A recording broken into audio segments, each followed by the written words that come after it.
सम basic concept already complete झालेला आहे आणि आपल्याला आता त्याचं प्रॅक्टिस सेशन बघायचं. फक्त प्रॅक्टिस सेशन बघण्यापूर्वी तुम्हाला काही गोष्टी माहिती असणं गरजेचं आहे.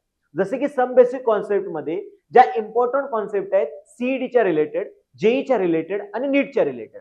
आता बघा सीईटीच्या रिलेटेड इम्पॉर्टंट काय, वाय मॅप तुम्हाला आला पाहिजे आणि स्टाइचियोमेट्री वाले क्वेश्चन तुम्हाला आले पाहिजे.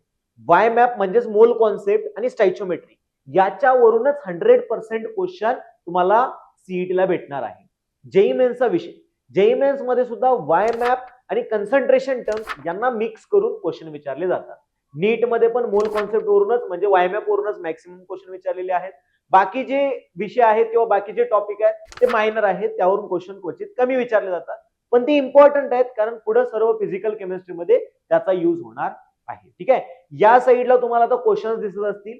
हे सगळ्या टाईपचे क्वेश्चन जे आहेत ते आपल्याला बघायचे आहेत. पहिले मी एमएसटी सीईटी चे क्वेश्चन्स बघणार आहे, त्यानंतर आपण नीटचे क्वेश्चन करणार आहे आणि त्यानंतर जेई मेन्सचे क्वेश्चन करणार आहे. सगळे क्वेश्चन्स पीवायक्यूज आहेत, 2026 मध्ये विचारलेले क्वेश्चन्स आहेत. इकडे तुम्हाला साईडला क्वेश्चन्स दिसलेच असतील. हे सगळे क्वेश्चन आपण करणार आहे, काही अडचण नाही, स्टेप वाईज सगळे क्वेश्चन आपल्याला कंप्लीट करायचे आहेत. ठीक आहे, नमस्कार विद्यार्थी मित्रो, कसे काय, अभ्यास करताय ना? करायलाच हवा. स्वागत आहे तुमचं दुसरी केमिस्ट्री या युट्यूब चॅनलवर. आता आपल्याला बघायचं आहे क्वेश्चन. या साईडला तुम्हाला क्वेश्चन दिसत असेल, एमएसटी सीईटी 2026 मध्ये विचारलेला एक क्वेश्चन आहे. काय क्वेश्चन आहे बघा, तर त्या क्वेश्चन मध्ये तुम्हाला विचारलेलं आहे की अमोनिया जो आहे जर तो 2.125 एवढा असेल, म्हणजे तुम्हाला काय दिलेलं आहे, सो वेट दिलेला आहे अमोनियाचं 2.125 ग्रॅम. आता वेट दिलेला आहे आणि तुम्हाला विचारलेलं आहे की त्याचे नंबर ऑफ मॉलिक्युल्स किती आहे. आता नंबर ऑफ मॉलिक्युल्स काढण्यासाठी बघा, वाय मॅप जर तुम्ही रीड केला असेल तर वाय मॅपच्या अकॉर्डिंग बघा, वाय मॅप मध्ये काय असतं, या साईडला वेट दिलेला आहे, खाली नंबर ऑफ मॉलिक्युल्स आहे. मला नंबर ऑफ मॉलिक्युल्स फाइंड करायचा आहे, तर फॉर्म्युला काय येणार बघा, number of molecules is equal to weight upon molar mass divided into काय येणार, Na, म्हणजे तुम्हाला मिळणार नंबर ऑफ मॉलिक्युल्स. आता हे कशाचं आहे, NH3 मॉलिक्युल्स आहे, म्हणजे मोलार मास पहिला काढून घ्या. अमोनियासाठी ते येणार 14+3 म्हणजे 17 ग्रॅम पर मोल, याला मोलार मास. व्हॅल्यूज पुट करा, बघा काय येतं, 2.125 divided by 17 into 6 into 10⁻23. Okay, so approximately जर तुम्ही बघितला तर हे 8 जार आहे, काय अडचण नाही. सो 8 ने डिवाइड केलं म्हणजे 6 डिवायडेड बाय 8 इंटू 10⁻23. सो तुमचा आन्सर येईल 56 म्हणजे 7.5 इंटू 10⁻22. ओके, हे बघा 0.75 इंटू 10⁻23 येते, 1 पॉईंट गेला, 7.5 इंटू 10⁻22. जे पण ऑप्शन मध्ये तुम्हाला आन्सर या टाइपचे भेटणार आहे हे correct. Okay okay, next question पहा. नेक्स्ट क्वेश्चन सुद्धा एमएसटी सीईटी 2026 आहे. पॉज करून पहिला क्वेश्चन तुम्ही सॉल्व्ह करायचा प्रयत्न करा आणि त्यानंतर मग क्वेश्चन सॉल्व्ह करूया आपण. ठीक आहे, बघा आता क्वेश्चन मध्ये काय दिलेलं आहे, मी इकडे गिवन लिहिलेलं आहे. बघा क्वेश्चन मध्ये तुम्हाला दिलेलं आहे मोलार मास गिवन आहे सोडियम कार्बोनेटचा 106 ग्रॅम पर मोल. त्यानंतर तुम्हाला विचारले की मास ऑफ सोडियम कार्बोनेट किती असणार आहे 100 ml 0.1 मोलार सोल्युशन मध्ये. म्हणजे यामध्ये बघा काय काय दिलेलं आहे, so 100 ml volume of solution आहे, त्यानंतर 0.1 मोलॅरिटी आहे, मोलॅरिटी दिलेला आहे, व्हॉल्यूम ऑफ सोल्युशन दिलेलं आहे, इझी क्वेश्चन आहे. बघा मग काय करायला पाहिजे, so number of moles is equal to molarity into volume of solution in litre. म्हणजे मोलॅरिटीचा फॉर्म्युला आहे, त्याच्या अकॉर्डिंग आपल्याला क्वेश्चन सॉल्व्ह करायचा आहे. आपल्याला माहिती आहे मोलॅरिटीच्या फॉर्म्युलानुसार हा बघा फॉर्म्युला आला आपल्याला, number of moles of solute. So molarity आहे 0.1 इंटू व्हॉल्यूम ऑफ सोल्युशन आहे 0.1 लिटर, म्हणजे याला 0.01 मोल. ओके, सो तुम्हाला इथे काय भेटले, नंबर ऑफ मोल्स भेटले 0.01 मोल. मग 0.01 मोल नंबर ऑफ मोल्स असतील तर वेट काढायचं आहे. वेट वाय मॅपच्या according WB is equal to काय, number of moles into molar mass. मग अशीच क्वेश्चन सेम टाइपचा सॉल्व्ह केलेला आहे. नंबर ऑफ मोल्स आहेत 0.01 इंटू मोलार मास आहे 106, म्हणजे तुमचा आन्सर आला 1.06 gram. Okay, so simple question होता आणि आन्सर वन सिंपल होतं, काय अडचण नाही, नोट डाऊन करून घ्या. मग आपण नेक्स्ट क्वेश्चन बघू. ठीक आहे, नेक्स्ट क्वेश्चन बघा. आता नेक्स्ट क्वेश्चन सुद्धा तुम्ही पॉज करा, पहिला स्वतः ट्राय करा. जोपर्यंत तुम्ही स्वतः क्वेश्चन ट्राय करणार नाहीये तोपर्यंत तुम्हाला प्रॅक्टिस जमणार नाहीये. सगळ्या टाईपचे क्वेश्चन आपण करत आहे, इथं काय प्रॉब्लेम नाहीये. ठीक आहे, सो क्वेश्चन रीड केला असेल. बघा क्वेश्चन मध्ये काय दिलेलं आहे, क्वेश्चन मध्ये तुम्हाला सांगितलं आहे 3.2 ग्रॅम मिथेन आहे, त्यामध्ये टोटल नंबर ऑफ इलेक्ट्रॉन्स तुम्हाला काढायचे आहे. क्वेश्चन बघा नीट, वाय मॅपच्या अकॉर्डिंग आपण नंबर ऑफ मॉलिक्युल्स काढतो. नेहमी कन्फ्युज येतो होतं ना, त्यामुळे हा क्वेश्चन नीट बघायचा आहे. वाय मॅपच्या अकॉर्डिंग आपण नंबर ऑफ मॉलिक्युल्स काढणार आणि त्या नंबर ऑफ मॉलिक्युलच्या अकॉर्डिंग आपण टोटल नंबर ऑफ इलेक्ट्रॉन्स काढणार आहे. जर तुम्हाला यामध्ये कन्फ्युजन होत असेल तर फुल व्हिडिओ आपण युट्यूब चॅनलवरती अपलोड केलेला आहे. तो व्हिडिओ तुम्ही कंपल्सरी पाहणं गरजेचं आहे. ठीक आहे, बघा वाय मॅपच्या अकॉर्डिंग सगळ्यात पहिला काय दिलेलं आहे, सो वेट दिलेला आहे 3.2 ग्रॅम CH4 म्हणजेच मिथेन. ठीक आहे, तो 3.2 ग्रॅम दिलेला आहे, म्हणजे याचा अर्थ पहिला नंबर ऑफ मॉलिक्युल्स काढून घ्यायला पाहिजे. तो नंबर ऑफ मॉलिक्युलचा formula, number of molecules is equal to weight दिलेला आहे, मॉलिक्युल्स कडे जायचं आहे. ज्यावेळी तुम्ही आत येताय डिवाइड असतं, बाहेर जाताय मल्टिप्लाय असतं. म्हणजे ज्यावेळी आत येणार आहे म्हणजे वेट वरून आत आला डिवायडेड बाय मोलर मास, बाहेर जात आहे एन ने मल्टिप्लाय केलं. ठीक आहे, वाय मॅप एकदम कॉन्सेप्ट आपली क्लिअर असणं गरजेचं आहे. बघा सो इथं व्हॅल्यूज पुट करा. डब्ल्यू दिले 3.2, मोलार मास आहे 16 कारण CH4 12 आणि 4 16 आहे, into Na 6 into 10⁻20. Okay, so हा तुम्ही चेक करू शकता. 16 दुनी 32 म्हणजे 0.2 इंटू 6, 6 2 12 म्हणजे 1.2 इंटू 10⁻23. हे आले नंबर ऑफ मॉलिक्युल्स. आता नंबर ऑफ मॉलिक्युल्स काढायचे आहेत का? नाही. क्वेश्चन मध्ये तुम्हाला काय सांगितलेलं आहे की क्वेश्चन मध्ये सांगितलेलं आहे total number of electrons.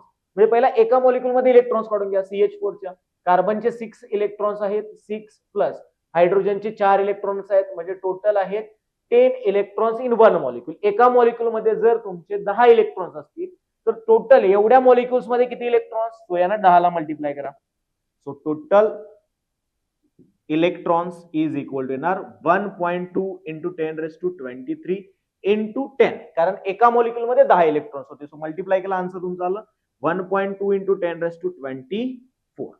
Total number of electrons आले 1.2 इंटू 10⁻24. ओके, या टाइपचे क्वेश्चन्स तुम्हाला जर सॉल्व्ह करायचे असतील तर तुम्हाला 100% वाय मॅप येणं गरजेचं आहे. आणि वाय मॅप खूप इम्पॉर्टंट आहे. जोपर्यंत तुम्हाला number of molecules, number of moles आणि बाकी सगळ्या गोष्टी काढता येणार नाहीत तोपर्यंत फिजिकलचे क्वेश्चन्स तुम्हाला अवघडच जाणार आहे. ओके, सो वाय मॅप तुम्ही एकदम क्लिस्टर क्लिअर तुम्हाला करायला पाहिजे. ठीक आहे, सो नोट डाऊन करून घ्या. मग आपण नेक्स्ट क्वेश्चन्स बघू. ठीक आहे, ओके, नेक्स्ट क्वेश्चन आता इथे दिलेला आहे ऑलरेडी. तुम्ही हा क्वेश्चन पॉज करा, स्वतः ट्राय करा. कारण आता मी नेहमी प्रत्येक क्वेश्चनला हे का सांगत आहे, कारण जोपर्यंत तुम्ही स्वतःहून क्वेश्चन करणार नाही तोपर्यंत तुम्हाला ते प्रॅक्टिस सेशन घेऊन काय फायदाच नाही. नाहीतर मीच क्वेश्चन देत आहे, मीच सॉल्व्ह करून देत आहे, तुम्ही नुसतं काहीतरी एंटरटेनमेंट प्रोग्राम असल्यागत बघत आहे, याला काही अर्थ नाहीये. तुम्ही स्वतःहून ट्राय केला पाहिजे. तो क्वेश्चन ट्राय केल्यानंतर चुकला तर कुठं चुकलेला आहे, काय चुकलेलं आहे, बरोबर आला तर बरोबर आला की नाही आहे, सरांची टेक्निक वेगळी आहे, माझी टेक्निक वेगळी आहे की नाही, हे सगळं चेक केलं पाहिजे. तरच तुम्हाला त्या प्रॅक्टिस सेशनचा फायदा होणार आहे. क्लिअर आहे का? सो क्वेश्चन बघा. क्वेश्चन मध्ये तुम्हाला दिलेला आहे की एक लाईमस्टोन आहे, तो लाईमस्टोन आहे 500 ग्रॅम, त्यामध्ये पण 90% प्युअर कंपाऊंड आहे. तर तुम्हाला सांगायचं की लाईम किती प्रोड्यूस होत आहे. म्हणजे या पत्तीचा फॉर्म्युला तुम्हाला पहिला म्हणजे इक्वेशन तुम्हाला लक्षात आलं पाहिजे. काय CaCO3 म्हणजे लाईमस्टोन आहे, याचं तुम्हाला वेट दिलेलं आहे. CaO म्हणजे लाईम आहे, याचं वेट तुम्हाला फाइंड करायचं आहे. सो या पद्धतीने जर क्वेश्चन असेल आणि एकाच रिएक्टंट मॉलिक्युल बद्दल माहिती दिली असेल तर स्टाइचियोमेट्रीने क्वेश्चन सॉल्व्ह होणार आहे आपल्याला माहिती आहे. पण स्टाइचियोमेट्रीने क्वेश्चन सॉल्व्ह करण्यापूर्वी तुम्हाला क्वेश्चन मध्ये जे 90% प्युअर दिलेलं आहे ते पण कन्सिडर करणं खूप गरजेचं आहे. म्हणजे बघा वेट इथं डायरेक्ट जर तुम्ही 500 ग्रॅम घेतला तर 100% चुकणार आहे. डायरेक्ट 500 नाही घ्यायचं, 500 मधला 90%, कारण प्युअर कंपाऊंड जर रिएक्ट होणार आहे. सो 500चा 90% घेतला, याचा आपल्याला फाइंड करायचं आहे म्हणून डब्ल्यू आलं. याचं मोलार मास म्हणजे स्टाइचियोमेट्रीच्या अकॉर्डिंग जे पण मास असेल ते 1 मोल आहे इंटू स्टाइचियोमेट्रीच्या अकॉर्डिंग हे 40 आहे, हे 12 आहे, हे 16 आहे. कॅल्क्युलेशन करा, तुम्हाला 100 भेटून जाईल. सो 100 आलं याचं मोलार मास. याचं मोलार मास काढा, 40 प्लस 16 इज इक्वल टू 56. याचं मोलार मास आलं 56. आता आपल्याला डब्ल्यू काढू शकताय, क्रॉस मल्टिप्लाय करायचं आहे, फक्त आन्सर येऊन जाईल. ठीक आहे, सो क्रॉस मल्टिप्लाय करा. बघा W into 100 is equal to, म्हणजे डब्ल्यू इज इक्वल टू येणार 500. बघा व्यवस्थित तुम्ही सॉल्व्ह करा. 500 इंटू 90 डिवायडेड बाय 100 इंटू 56, आणि हे 100 इकडं मल्टिप्लाय इकडे आल्यावर डिवाइड होणार. ओके, सो या पद्धतीचे क्वेश्चन्स आहेत, तुम्ही सॉल्व्ह करू शकता इझिली, काय अडचण नाही. बघा सो 0 0 0 0 कॅन्सल, हे 56 आहे ना, सो 1 0 गेला. तो तुम्ही जर मल्टिप्लाय केला तर बघा 56 इंटू 5 जे आहे ते तुम्हाला भेटेल 280. 0 1 कट होऊन जाईल इंटू 9, म्हणजे हे भेटलं तुम्हाला 252 gram. Okay, so final answer आलेला आहे 252 ग्रॅम. चेक करा, ऑप्शन मध्ये जे पण असेल ते तुम्ही टिक करू शकता, काय अडचण नाही. ठीक आहे, पण या टाइपचे जर तुम्हाला क्वेश्चन सॉल्व्ह करायचे असतील तर यामध्ये तुम्हाला पर्सेंटेज प्युरिटी विचारलेला आहे, काही वेळेला तुम्हाला पर्सेंटेज इल्ड विचारलं जाऊ शकतं, पर्सेंटेज ऍटम इकॉनॉमी विचारले जाऊ शकते. सो या पद्धतीचे क्वेश्चन्स पण आजकाल आता सीईटी ला विचारले गेलेले आहेत. कारण सीईटी मध्ये सुद्धा केमिस्ट्रीची लेवल जी आहे ती आता वाढवायला स्टार्ट केलेली आहे. सो तुम्हाला या सगळ्या क्वेश्चनची तयारी करायला हवी. सो लेक्चर नंबर आपण लिमिटिंग रिएजंट आणि जे पर्सेंटेज वाले ज्या टर्म्स आहेत ते लेक्चर घेतलेलं आहे. ते लेक्चर तुम्ही नक्की पहा आणि त्यानुसार तुम्हाला ते क्लिअर होणार याची माझी 100% गॅरंटी आहे. ठीक आहे. सो या क्वेश्चन नंतर आपण नीटचे 2-3 क्वेश्चन सॉल्व्ह करूया आणि त्यानंतर जेईई मेन्सचे 1-2-3 क्वेश्चन सॉल्व्ह करूया. मग आपलं जे प्रॅक्टिस सेशन आहे ते कम्प्लीट होऊन जाईल. ठीक आहे. सो जे क्वेश्चन झालेलं आहे त्याच्या अकॉर्डिंग हे नोट करून घ्या. ठीक आहे. तर नेक्स्ट क्वेश्चन हा पहा. आता हा क्वेश्चन आपल्याला नीट 2026 मध्ये विचारलेला आहे. या क्वेश्चन मध्ये काय दिलेलं आहे तर एन ब्युटेन ज्यावेळी कम्प्लिटली बर्न होणार आहे त्यावेळी त्यामध्ये आपल्याला सांगायचं की कार्बन डायऑक्साईड किती रिलीज होणार आहे. आता कोणताही तुम्हाला हायड्रोकार्बन दिलेला असू दे त्याच्या कंबशन रिएक्शन तुम्हाला माहिती पाहिजे की कोणताही हायड्रोकार्बन जर ऑक्सिजन सोबत जर काय आला कंबशन मध्ये आला किंवा रिॲक्ट झाला तर जो फॉर्म होणार आहे तो कार्बन डायऑक्साईड आणि वॉटरच असणार आहे. सो ही रिएक्शन मी इथं लिहिलेली आहे ऑलरेडी. बघा बॅलन्स करायला पण सिंपल आहे. सगळ्यात पहिला कार्बनला बॅलन्स करून घ्या 4, त्यानंतर हायड्रोजनला बॅलन्स करून घ्या, हे 10 आहे म्हणजे येतं 5, आणि त्यानंतर ऑक्सिजनला करून घ्या 4 2 8, 8 आणि 5 किती येतं, सो 8 आणि 5 13, सो हे ना 13/2. ओके, या पद्धतीने बॅलन्सिंग करून घ्या. आता तसे या दोघांचा काही उपयोग नाहीये कारण आपल्याला फक्त काय काढायचं आहे तर याचा दिलेला आहे वेट, याचा काढायचा आहे वेट. सो सिंपल स्टाइचोमेट्रीच्या अकॉर्डिंगच क्वेश्चन सॉल्व्ह होणार आहे. स्टाइचोमेट्रीच्या अकॉर्डिंग आहे. याचं काय दिलेलं आहे वेट दिलेला आहे किती 116 ग्रॅम, याचा वेट काढायचा आहे. ऍट स्टाइचोमेट्री काय मोल, आता याचा पूर्ण मोलार मास काढून घ्या. याचा 12 असतो, 12 4 48 प्लस 10 म्हणजे याला 56 आणि सॉरी 48 प्लस 58 येणार. ठीक आहे, आणि याच्याही किती येणार आहे बघा 4 into 44. ठीक आहे, सो या पद्धतीनं क्रॉस मल्टिप्लाय करा, आन्सर काढा, काय अडचण नाही. So W is equal to 116 into 4 into 44 divided by 58. Okay, आता इथं दिसत आहे बघा 5 दुनी 10 8 दुनी 16 म्हणजे हे डायरेक्ट दुप्पट आहे. मल्टिप्लाय करा 4 2 8, 8 न 44 ला मल्टिप्लाय केल्यानंतर तुम्हाला भेटेल 352 gram. Okay, so 352 gram is the correct answer. Okay, simple question आहे, फक्त लक्षात काय ठेवायचं आहे कंबशन रिएक्शन आणि स्टाइचोमेट्री याच्या अकॉर्डिंग हा क्वेश्चन सॉल्व्ह झालेला आहे. सो नीट 2026 वाला क्वेश्चन. त्याच्यानंतर आपण दुसरा क्वेश्चन बघू, हे नोट करून घ्या. ठीक आहे, तर नेक्स्ट क्वेश्चन आता इथं तुम्हाला दिसतच असेल. क्वेश्चन पॉज करून पहिला सॉल्व्ह करा कारण हा क्वेश्चन चांगला क्वेश्चन आहे. चांगला म्हणजे क्वालिटी थोडी क्वेश्चनची चांगली आहे. ओके, हा पण क्वेश्चन नीट मध्ये विचारला गेलेला आहे. या क्वेश्चन मध्ये बघा तुम्ही की दिलेलं काय आहे, तुम्हाला सांगितलेलं आहे की कार्बन डायऑक्साईड जर आपण हॉट कोक मधून पास केला तर कार्बन मोनॉक्साईड तयार होत आहे. ज्यावेळी रिएक्शन कंप्लीट झाली त्यावेळी 1.4 DM³ एवढं काय झालेलं आहे गॅसचं व्हॉल्यूम झालेलं आहे आणि स्टार्टिंगला मात्र 1 DM³ व्हॉल्यूम होतं. मग पहिला सगळ्यात पहिला काय करायला पाहिजे तुम्हाला रिएक्शन लिहिता. बघा रिएक्शन मी इथं लिहिलेली आहे, कार्बन डायऑक्साईड प्लस कार्बन म्हणजेच हॉट कोक गिव्स 2 कार्बन मोनॉक्साइड्स. आता तुम्हाला स्टाइचोमेट्री आणि लिमिटिंग रिएजंट दोन्ही गोष्टी व्यवस्थित समजल्या असतील तर बघा या क्वेश्चन मध्ये स्टार्टिंगला 1 DM³ दिलेला आहे, बरोबर आहे. इनिशियली याचं काय अमाऊंट नाही आहे म्हणजे इनिशियली याचा अमाऊंट 0 आहे. आता आपल्याला माहिती आहे की लिमिटिंग रिएजंट जर असेल किंवा एक्सेस रिएजंट असेल तर आपण काय करत होतो, यातून मायनस करत होतो, इकडे ऍड करत होतो. त्याच पद्धतीने आता रिएक्शन कंप्लीट झालेली आहे. हॉट समजा समथिंग आहे, आपल्याला माहित नाही किती आहे, जर समजा हॉटकोक एक्स अमाऊंट मध्ये आहे. ओके, जो की काय होणार आहे लवकर संपणार आहे. आता सॉलिड आहे त्यामुळे याचं काय आपण घेणार नाही कारण सॉलिडचं काय व्हॉल्यूम नसतं. ठीक आहे, सो मी आता असं कन्सिडर केलं की इथून x DM³ गॅस काय झाला कमी झाला, तर इथून x DM³ कमी झाला तर इथं काय होणार आहे 2x DM³ वाढणार आहे. हे नीट समजून घ्या. याचा अर्थ आपण इथं गेलुझॅक लॉ यूज केलेला आहे. म्हणजे काय, इथं 1 लिटर CO2 असेल तर 1 लिटर CO2 पासून 2 लिटर CO बनणार आहे.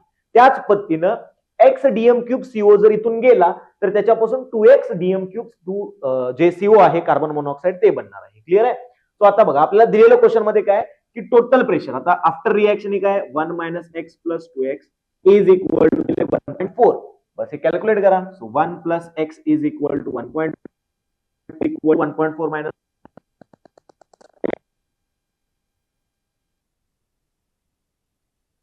आपल्याला विचारलेलं आहे सीओचं किती व्हॉल्यूम आहे आणि सीओचं किती व्हॉल्यूम आहे. सीओचं व्हॉल्यूम किती आहे 2x. So 2x is equal to 2 म्हणजे याला 0.8 DM³ CO आणि CO2 साठी बघा 1 - x. 1 - x is equal to 1 - 0.4 म्हणजे याला 0.6 DM³ CO2. Okay, so answer येणार 0.8 DM³ of CO and 0.6 DM³ of CO2. Clear आहे का. एकदम सिंपल क्वेश्चन असतात, फक्त तुम्हाला लॉजिक त्या लेवलला लावावं लागतं. ठीक आहे, सो हा क्वेश्चन नोट डाऊन करून घ्या. आपण नेक्स्ट क्वेश्चन. ठीक आहे, आता इथे तुम्हाला क्वेश्चन दिसत असेल हा क्वेश्चन तुम्ही पॉज करून एकदा रीड करा, स्वतः सॉल्व्ह करा आणि मग स्टार्ट करूया. ठीक आहे. आता बघा या क्वेश्चन मध्ये बघा काय विचारलेलं आहे, इक्वल नंबर ऑफ ऍटम्स. आता इक्वल नंबर ऑफ ऍटम्स विचारलेले आहेत, सो त्यामुळे तुम्हाला पहिला ऍटमचा फॉर्म्युला माहिती पाहिजे, जो की वाय मॅपच्या अकॉर्डिंग आपल्याला येणार आहे. काय आहे फॉर्म्युला? सगळ्यात पहिला मॉलिक्युल्स काढून घ्या. वेट दिलेला आहे, मॉलिक्युल्स काढायचं आहे. Weight divided by molar mass into Na म्हणजे तुम्हाला नंबर ऑफ मॉलिक्युल्स. पण नंबर ऑफ मॉलिक्युल्स काढायचे का? नाही, नंबर ऑफ ऍटम्स काढायचे. म्हणजे फॉर्म्युला काय येणार बघा, number of atoms is equal to पहिला मॉलिक्युल्स. मॉलिक्युल्सचा फॉर्म्युला काय होता? Weight upon molar mass into Na into atomicity. एका मॉलिक्युल मध्ये जेवढे ऍटम आहेत त्यांना आपण मल्टिप्लाय केलं तर आपल्याला काय भेटणार आहे? टोटल नंबर ऑफ ऍटम्स भेटणार आहे. क्लिअर आहे का? टोटल नंबर ऑफ ऍटम्स काढण्यासाठी weight upon molar mass into Na into atomicity केल्यावर आपल्याला आन्सर भेटणार आहे. आता हे करण्यासाठी मी ऑलरेडी ऑप्शन्स लिहिलेले आहेत, कारण या ऑप्शनच्या अकॉर्डिंग आपल्याला आन्सर काढायचा आहे. ठीक आहे. सो यामध्ये बघा सगळीकडे वेट दिलेला आहे, मोलार मास दिलेला आहे.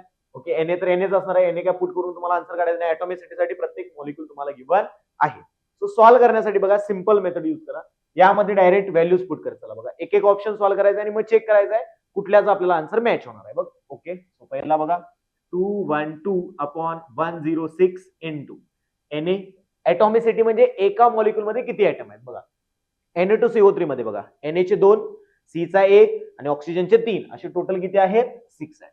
सो 6 ने मल्टिप्लाय करा. सरळ सरळ दिसत आहे. 6 2 12, 1 2 जा म्हणजे हे काय ना 2, 6 2 जा 12 Na. ओके, सो हे पहिलं आलं. नेक्स्ट हे बघा 248 डिवायडेड बाय मोलार मास दिलेला आहे 62 आणि मल्टिप्लिकेशन आणि डिव्हिजन एकदम इझी दिलेला आहे 113. सो जेणेकरून मला डायरेक्ट आन्सर येईल. सो हे 6 4 जा 12. ओके, क्लिअर आहे का? सिंपल आहे का? अडचण नाही. नेक्स्ट बघा 240 divided by 40 into Na into 123. So 4 6 जा 6 3. एकदम सिंपल कॅल्क्युलेशन आहे. कॅल्क्युलेशन अवघड नाहीये. लॉजिक लावणं म्हणजे हा फॉर्म्युला तयार करणं थोडंसं लॉजिकल होतं. बाकी क्वेश्चन इझी आहे. ठीक आहे. नेक्स्ट बघा 12 gram of H2. So 12 divided by 2 into Na. आता H2 म्हणजे काय येणार? 2 मॉलिक्युल्स 2. सो हे डायरेक्ट दिसत आहे 12 Na. ओके, इकडे झालं. नेक्स्ट 220 CO2 आहे म्हणजे 44 डिवाइड करणार Na इंटू CO2 म्हणजे 1 2 3. So 3 molecules. सो हे आलं 2 5 5 3 जा 15 Na. ओके, सो आता चेक करा यामध्ये सेम कोण कोण आहे. जो सिमिलर असणार आहे ते आपला आन्सर करेक्ट असणार आहे. बघा कोण कोण सिमिलर आहे. 12 12 12. सो हे 3 काय आहेत? सिमिलर आहेत. तुमचा आन्सर जे आहे ते येणार आहे A B आणि D. So A B D जे पण ऑप्शन मध्ये प्रेझेंट असेल ते आपलं करेक्ट आन्सर असणार आहे. सिंपल क्वेश्चन्स आहेत आणि या टाइपचे क्वेश्चन तुम्हाला नीट लेवल पर्यंत भेटणार आहेत. सीईटीचे तर एकदम इझी होते, आपण बघितले, काय अडचण नाही. जो फॉर्म्युला बेस्ड क्वेश्चन आहेत. नीट लेवलला आहे, मीडियम लेवलचे क्वेश्चन तुम्हाला भेटणार आहेत. आणि जेई मध्ये पण एकदम अवघड असे काही क्वेश्चन नाहीये. क्वेश्चन सोपेच आहेत, फक्त आपल्याला लॉजिक चांगलं लावायचं आहे. ज्याला लॉजिक जमलेलं आहे क्वेश्चन अजिबात अवघड नाहीये. ठीक आहे. सो नीटचे क्वेश्चन आपण 3 तरी सॉल्व्ह केलेले आहेत. ठीक आहे. आपण आता नेक्स्ट जेईचे थोडे क्वेश्चन सॉल्व्ह करू. ठीक आहे. सो हे नोट डाऊन करून घ्या. ठीक आहे. आता तुम्हाला इथं स्क्रीनवरती क्वेश्चन दिसत असेल जो की जेई मेन्स 2026 मध्ये विचारला गेलेला क्वेश्चन आहे.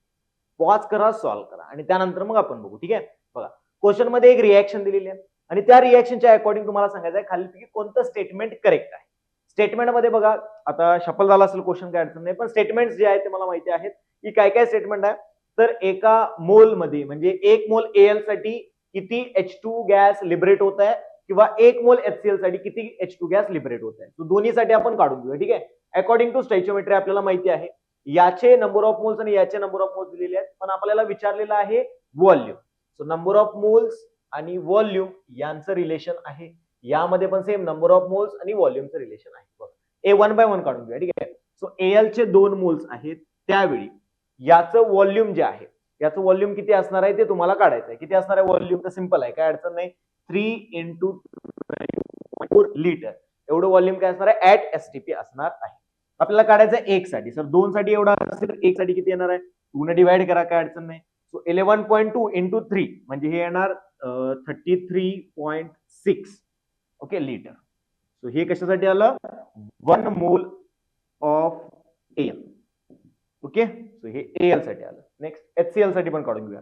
HCl चे काय 6 मोल साठी आहे सेम 3 × 22.4 तर काढायचं आहे 1 मोल साठी. सो 1 मोल साठी बघा 6 ने डिवाइड करा, 3 ने डिवाइड केलं 2 आलं, 2 ने डिवाइड केलं 1 म्हणजे 11.2 लिटर येणार 1 मोल ऑफ HCl. बघा ऑप्शन मध्ये चेक करा. बघा एका ऑप्शन मध्ये 33.2 लिटर दिलेलं आहे, 33.6 लिटर पण दिलेलं आहे एल, पण त्या ठिकाणी काय लिहिलेलं आहे regardless of temperature and pressure. पण टेम्परेचर अँड प्रेशरला रिगार्डलेस नाही आहे. टेम्परेचर प्रेशर जे आहे ते स्टँडर्ड टेम्परेचर प्रेशरच हवं तरच आपलं 22.4 याच्या अकॉर्डिंग आन्सर येणार आहे 33.6.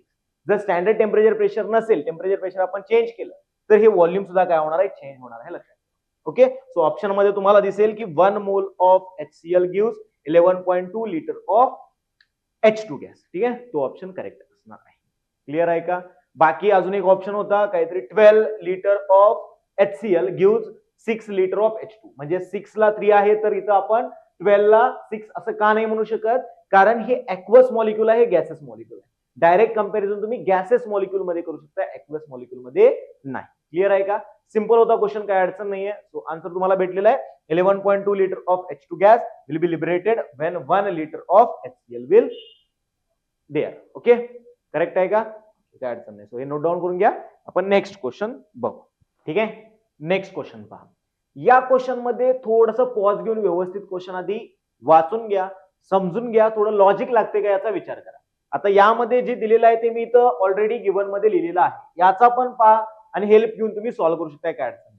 पहिला हे लॉजिकल क्वेश्चन सॉल्व्ह करायचा कारण डिफिकल्ट लेवलचा क्वेश्चन आहे, JEE मेन्स मध्ये विचारलेला आहे, खूप चांगला क्वेश्चन आहे आणि इम्पॉर्टंट क्वेश्चन आहेच, पण यासोबतच हा या व्हिडिओचा लास्ट क्वेश्चन आहे. सो एकदम जेवढी तुम्हाला मेहनत घेता येते तेवढी या क्वेश्चन वरती मेहनत घ्यायची आहे. ठीक आहे, सो तुम्ही आता ट्राय केला असेल असं मी अज्युम करतो आणि मग मी सोल्युशन स्टार्ट करतो. ठीक आहे, बघा क्वेश्चन मध्ये तुम्हाला काय दिलेलं आहे, तर या क्वेश्चन मध्ये तुम्हाला सांगितलेलं आहे की 0.210 ग्रॅमचा एक हायड्रोकार्बन आहे ज्यामध्ये कार्बन, हायड्रोजन आणि ऑक्सिजन तिन्ही गोष्टी काय आहेत, प्रेझेंट आहेत. तुम्ही XYZ त्याला असं एक हायपोथेटिकल नंबर मानलेला आहे. ऑक्सिजन सोबत रिएक्ट होत आहे म्हणजे कंबशन रिएक्शन होत आहे. कंबशन कंप्लीट झाल्यानंतर तुम्हाला सांगितलेलं आहे 0.307 ग्रॅम CO2 रिलीज होत आहे आणि 0.127 ग्रॅम H2O रिलीज होत आहे. क्वेश्चन मध्ये विचारलेला आहे पर्सेंटेज कॉम्पोजिशन ऑफ हायड्रोजन किती आहे आणि पर्सेंटेज कॉम्पोजिशन ऑफ ऑक्सिजन किती आहे. कार्बन विचारलं असतं तरी आपण ते काढलं असतं, काय अडचण नाहीये. म्हणजे तुम्हाला आता पर्सेंटेज कॉम्पोजिशन काढायचं आहे. सो पर्सेंटेज कॉम्पोजिशनचा जो फॉर्म्युला आहे तो फॉर्म्युला तुम्हाला माहिती पाहिजे. बोला पर्सेंटेज कॉम्पोजिशनचा फॉर्म्युला काय? सो पर्सेंटेज कॉम्पोजिशनचा तुम्हाला फॉर्म्युला आहे, इकडे लिहित आहे. ठीक आहे, so percentage composition is equal to तुम्हाला येणार mass of element divided by mass of compound into 100. Okay, हा मॉलिक्यूलचा फॉर्म्युला आहे. मास ऑफ कंपाऊंड 0.210 हे तुमच्याकडे ऑलरेडी आहे. तुम्हाला मास ऑफ एलिमेंट फाइंड करायचं आहे. सो मास ऑफ एलिमेंट कसं फाइंड करणार? सो बघा सगळ्यात पहिलं इथं कार्बन डायऑक्साइड तुम्हाला एवढा दिलेला आहे. आता आपल्याला माहिती आहे टोटल कार्बन डायऑक्साइड मध्ये कार्बनचं किती पर्सेंटेज आहे म्हणा किंवा किती त्यामध्ये मॉलिक्यूल प्रेझेंट आहे.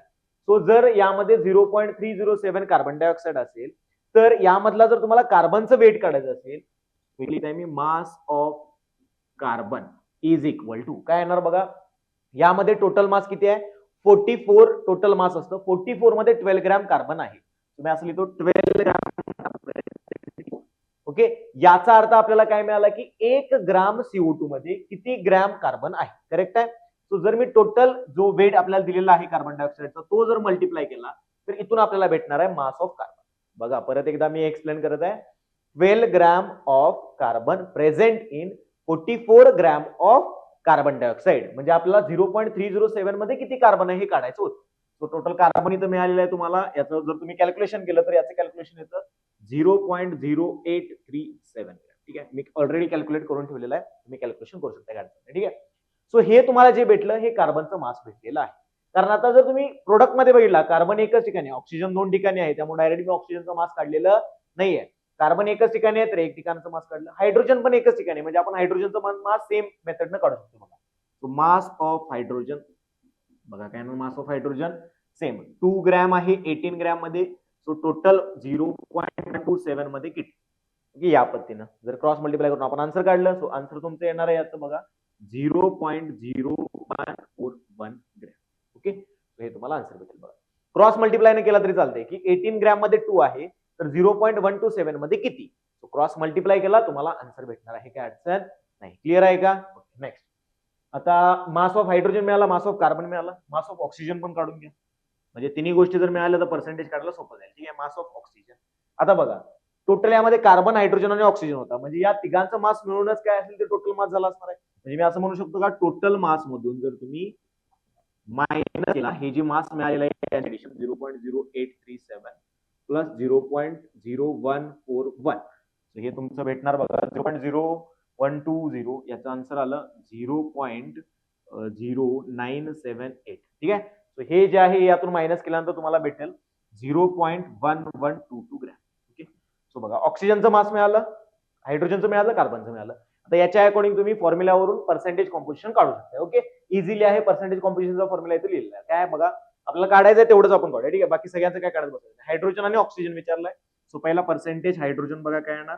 हायड्रोजनचं दिलेलं आहे 0.0141 डिवायडेड बाय टोटल आहे 0.210 इंटू 100. ओके, सो हे जे पण आन्सर येईल याचा आन्सर येतं बघा. सो जर तुम्ही कॅल्क्युलेट केलं तर 6.72%. ठीक आहे, कॅल्क्युलेट केलेलं आहे, तुम्ही पण करू शकता. अप्रॉक्सिमेट बघा, काय अडचण नाही. 100 मल्टिप्लाय केलं 1.4 डिवायडेड बाय 0.2 म्हणजे अप्रॉक्सिमेटली 7 येणार आहे. ठीक आहे, सो 7च्या आसपास एकच ऑप्शन मध्ये 6.72. ऑप्शन तुम्ही चेक करू शकता. जेईमेनचा क्वेश्चन आहे, डायरेक्ट अप्रॉक्सिमेट केलं तर डायरेक्ट कसं काय एवढा आन्सर आला. अप्रॉक्सिमेट करा, तुम्हाला ऑप्शन्स खूप दूर दूर ऑप्शन्स आहेत, त्यामुळे काय अडचण नाही आहे. ठीक आहे, 7च्या आसपास एकच ऑप्शन होतं. Next percentage oxygen. So percentage oxygen काय येणार 0.1122 डिवायडेड बाय 0.210 इंटू 100. हे पण सेम 11.2 डिवायडेड बाय 0.2 म्हणजे जे काय येणार 2×5 = 10 बघा अप्रॉक्सिमेटली. सो 2×5 म्हणजे 50च्या आसपास तुम्हाला आन्सर भेटणार आहे. 50च्या आसपास काय एक ऑप्शन आहे, कोणता आहे 53.41%. ओके, समजलं का. जर तुम्हाला कार्बनचं विचारलं असतं तर कार्बनचं काढलं असतं. पण काय केलं असतं, कार्बनचं जे आहे 0.0837 डिवायडेड बाय 0.210 इंटू 100. कार्बनचं पर्सेंटेज काय भेटलं असतं बघा. सो 8 डिवायडेड बाय 2 म्हणजे जरी यांचे ऍडिशन करून डिवाइड केलं असतं तरी चाललं असतं, काय अडचण नाही. अप्रॉक्सिमेटली 40च्या आसपास तुम्हाला आन्सर भेटून जाईल. ते येणार कार्बनचं पर्सेंटेज. पण आपल्याला विचारलेलं काय हायड्रोजन आणि ऑक्सिजन. सो हायड्रोजन आलं 6.2, ऑक्सिजन आलं 53.41. सो हे दोन जे ऑप्शन असतील ते तुम्ही टिक करा. आणि हा क्वेश्चन थोडासा डिफिकल्ट होता, थोडासा म्हणण्यापेक्षा हा डिफिकल्ट लेवलचाच क्वेश्चन आहे. सो या टाईपचा क्वेश्चन पण आपण कंप्लीट केलेले आहेत. सगळ्या लेवलचे क्वेश्चन आपण कंप्लीट केले. सीईडीचा क्वेश्चन कंप्लीट केले, नीटचे क्वेश्चन कंप्लीट केले, जेईमेनचे क्वेश्चन पण कंप्लीट केलेले आहेत. ठीक आहे, सो हा क्वेश्चन नोट डाऊन करून घ्या. आता या व्हिडिओ सोबतच सम बेसिक कॉन्सेप्टचा प्रॅक्टिस सोबत सगळे लेक्चर्स कंप्लीट केलेले आहेत. आपण बघा लेक्चर 1 पासून शेवटपर्यंत म्हणजे स्टार्टिंग पासून म्हणजे बेसिक कॉन्सेप्ट पासून लास्टला जोपर्यंत आपण लिमिटिंग रिएजंट, स्टाइचियोमेट्री या टाईपचे फॉर्म्युले जोपर्यंत करत नाही, त्या सगळ्या टाईपचे क्वेश्चन्स कंप्लीट करत नाही तोपर्यंत आपण सगळे व्हिडिओज घेतलेले आहेत. हा लास्टचा व्हिडिओ आहे. तुम्हाला हा व्हिडिओ बघून काय वाटलेलं आहे, तुम्हाला क्वेश्चन सॉल्व्ह झालेले आहेत की नाहीत, तुम्हाला हे सगळी सिरीज जी आहे ती तुम्ही केलेली आहे की नाही, किंवा तुम्हाला जर अजून काही सजेशन्स द्यायचे असतील की लेक्चर खूप फास्ट होत आहे, स्लो होत आहे, टॉपिक वाईज घ्या किंवा काहीही सजेशन असेल तर कमेंट सेक्शन मध्ये तुम्ही नक्कीच आम्हाला सूचना द्या. त्याच्या अकॉर्डिंग मी व्हिडिओ बनवत जाईन आणि तुम्हालाही ते इझी होऊन जाईल. आणि तुम्ही जर हा व्हिडिओ शेवटपर्यंत पाहिला असेल तर थँक्यू, काय अडचण नाही आहे. आणि प्लस तुम्ही हा व्हिडिओ बघितल्यामुळे किंवा ही सिरीज पूर्ण कंप्लीट केली असेल तर कमेंट सेक्शन मध्ये कंप्लीट हा वर्ड नक्की टाका. आणि तुम्हाला जर हा व्हिडिओ आवडला असेल तर लाईक करा, तुमच्या मित्रमैत्रिणींना नक्कीच शेअर करा. आणि सम बेसिक कॉन्सेप्ट आपलं समाप्त झालेला आहे. नेक्स्ट चॅप्टर आपला स्ट्रक्चर ऑफ ॲटम असेल. ठीक आहे, सो तोपर्यंत भेटू पुढच्या लेक्चरमध्ये.